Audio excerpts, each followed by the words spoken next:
정말 빠르게 다가오고 있는 전기차 시대. 올해 2021년에는 최근 몇 년들과 비교해도 정말 격이 다른 성장세를 보여주고 있습니다. 간혹 들려오는 전기차 관련 화제 소식에도 우리나라 분들이 가장 많이 들고 있는 해외 주식, 시가총액 800조 원이 넘는 우리의 테슬라는 거침없는 주가 상승세를 보여주고 있는데요. 그런데 반대로 배터리 관련 이슈들이 터질 때마다 우리의 LG화학 주가는 고전을 면치 못하고 있습니다. 도대체 LG화학 같은 배터리 회사와 전기차 제조회사 테슬라에게는 어떤 차이점이 있길래 이렇게 극명하게 온도 차이가 나는 걸까요? 포셔PD와 함께 알아보도록 하겠습니다.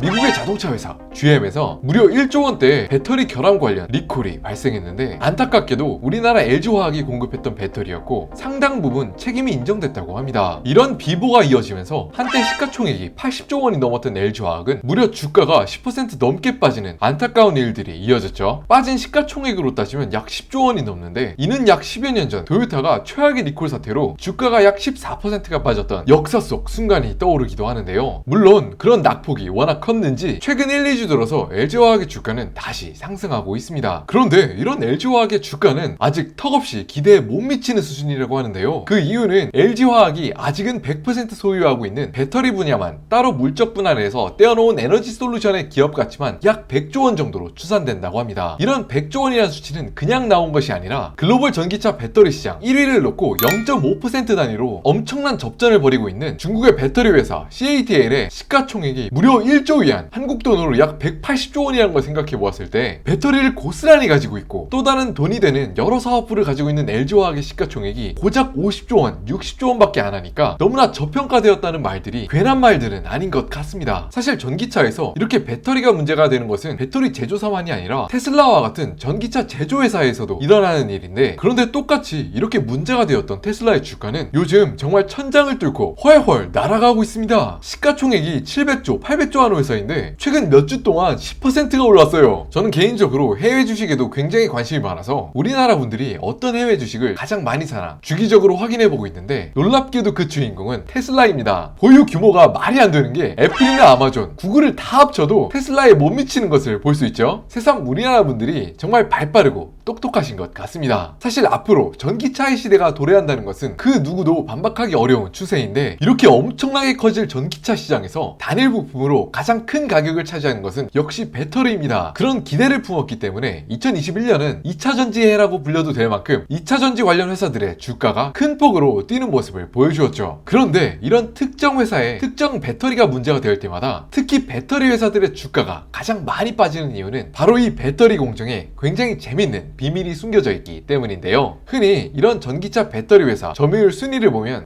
우리나라 회사들 꽤 잘하고 있는데? 라는 생각이 먼저 드실 수도 있는데, 사실 이 회사들을 까놓고 들여다보면 같은 전기차 배터리를 만드는 회사들로 보이지만 실제로는 꽤나 다른 상품들을 만들어내고 있습니다. 마치 초기에 휴대폰 충전기가 서로 다른 모습을 했던 것처럼 이런 전기차 배터리 시장에서도 아직 표준이 정립되지 않은 채 엄청난 규모의 전쟁이 일어나고 있는데요. 현재로선 각형과 원형 또 파우치가 3파전을 이루고 있습니다. 그 중에서 LG화학은 특히 파우치 형태의 배터리에 전력 투구하고 있는 상황인데, 전 세계 1위 업체 CATL과 삼성 SDI 같은 경우에는 이렇게 딱 각이 잡혀 있는 각 형태의 배터리를 주로 생산하고 있습니다. 아니 도대체 배터리라고 하면은 그냥 전력만 공급하면 됐지, 같은 자동차에 들어가는데 뭐 이렇게 종류가 많아 하실 수도 있을 것 같은데요. 이렇게 배터리 회사들이 규격 전쟁을 벌이고 있는 이유는 바로 우리가 스마트폰, 노트북, 전기자동차 총망라에서 가장 많이 사용되는 리튬이온 배터리의 구조적인 문제에 기인하는데요. 저희가 사용하는 리튬이온 배터리의 원리를 간단히 설명드려보면, 리튬이온 배터리의 그 이름처럼 배터리 모듈 안에 있는 리튬의 이동에 따라서 배터리의 전압이 생성되는데, 우리가 배터리를 충전할 때 리튬에서 전자가 분리되고 양극재에 존재하고 있는 리튬이 음극재로 끌어당겨지게 됩니다. 그런데 여기서 한 가지 굉장히 재밌는 것은, 이렇게 가득 차게 된 음극재 역시도 이렇게 충전된 상태가 되어서 리튬이 많이 차게 되면 그 부피가 이렇게 커지는데요. 다시 배터리를 사용하게 되어서 리튬이온이 이렇게 분리막을 투과하게 되면 음극재의 부피는 다시 한번 줄어들게 됩니다. 전자제품을 사용해 보신 분들은 다들 아실만한 상식, 배터리는 사용하면 사용할수록 용량이 줄어듭니다. 모든 배터리는 안정적인 사용을 위해서 특정 단위 시간 동안 흘려보내는 전류가 일정한, 즉 동일한 전압을 가지도록 설계가 되어 있는데, 모든 기계는 사용하면 사용할수록 효율이 줄어들기 마련이고 배터리 역시도 같은 전압을 유지하기 위해서, 예컨대 처음에는 같은 정도의 전압을 유지하기 위해서 단위 시간당 한 개의 리튬이온 전지로 동일한 전압을 유지하는 것이 가능했다면, 배터리를 사용하면서 어느 시점에는 한 개 이상의 리튬이온 이동이 필요하게 됩니다. 배터리를 사용하다 보면 모듈 내부에서 이렇게 크랙이 생겨서 제대로 기능을 못하는 부분이 생길 수도 있는데, 그런 구조적인 결함이 생겼을 때 리튬이온의 이동은 제약을 받게 되고 음극재의 크기 역시 팽창하게 돼서 결국 사용하면 사용할수록 배터리는 그 내부 압력이 커지는 결과로 이어지게 됩니다. 이렇게 휴대용 전자기기를 사용하다가 배터리가 부풀어서 커뮤니티 등에 올라오는 사진들을 보면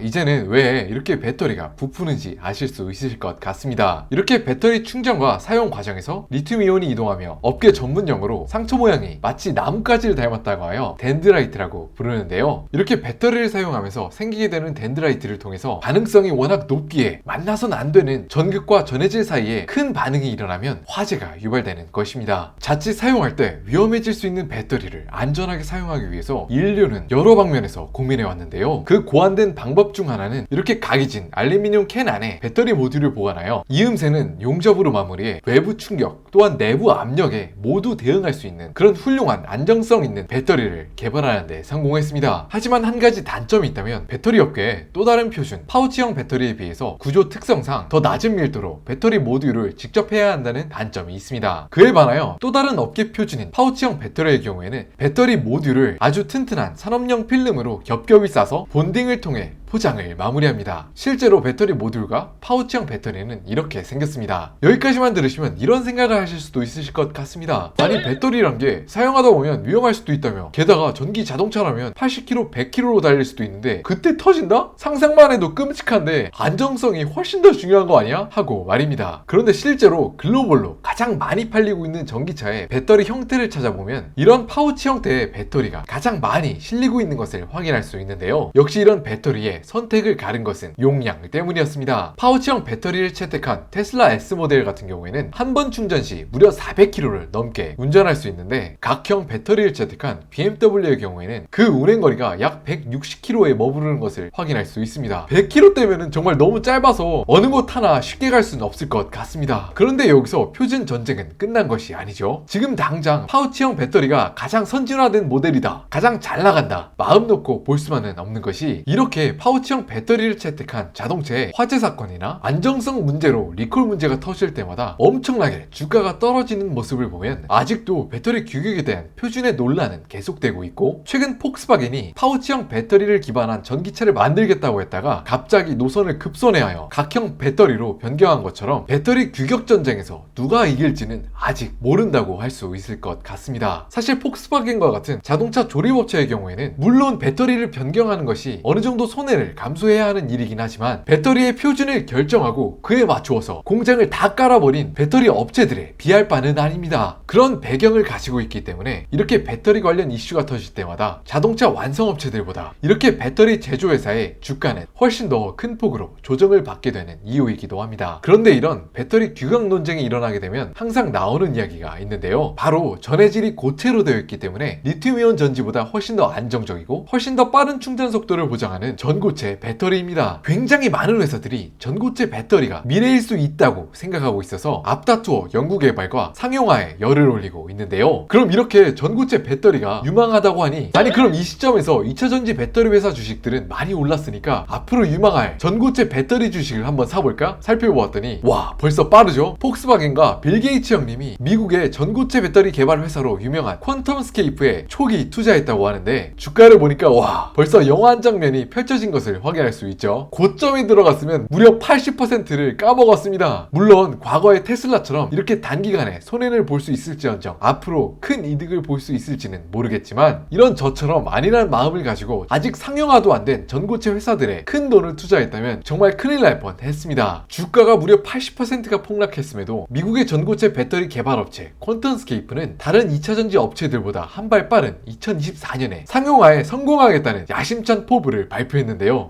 그런 이야기를 듣고서도 이런 주가의 행보를 보면 쉽게 들어갈 수는 없을 것 같은데, 그런데 이렇게 많은 사람들의 이목이 2차전지 업체들에 쏠린 가운데 현대차 그룹의 경우에는 전혀 다른 업계 표준인 수소차 제국의 제왕이 되고자 야심찬 포부를 발표하고 있습니다. 그리고 가장 최근 들어 이런 수소 관련 주식들의 횡보가 심상치가 않은데요. 아니, 전국에 아직 수소차 주유소가 60개밖에 없다고 하는데 어떻게 수소차 시대가 도래할 수 있지? 의아하실 수도 있으실 것 같습니다. 앞으로도 기회가 된다면 이런 현대자동차와 수소 관련 회사들에게 어떤 원대한 비전이 숨겨져 있길래 이렇게 큰 관심이 쏠리고 있는지 궁금하지 않으신가요? 우측 하단에 구독하기 버튼을 눌러주시면 앞으로도 이와 관련된 재미난 영상들로 인사드릴 수 있도록 하겠습니다. 오늘도 시청해주셔서 대단히 감사드립니다.